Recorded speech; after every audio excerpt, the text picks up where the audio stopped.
Buenas tardes. ¿Eso es todo? Buenas tardes. Eso es. Es un día muy especial para mí por muchas razones.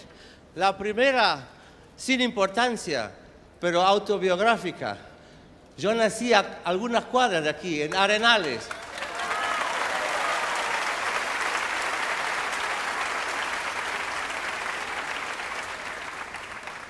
Seguramente mis padres me dejaron nacer ahí para que no tenga que caminar demasiado para ir al Colón. Pero ya ven que vine un poco más con esta magnífica orquesta filarmónica que está hoy con nosotros.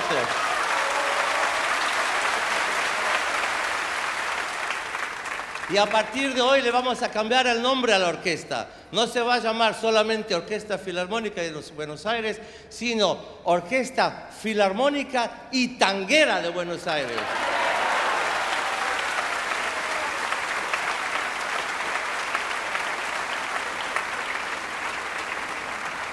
Y ahora, como ven, tenemos la gran suerte de tener con nosotros al gran artista del bandoneón, Leopoldo Federico, con su orquesta típica.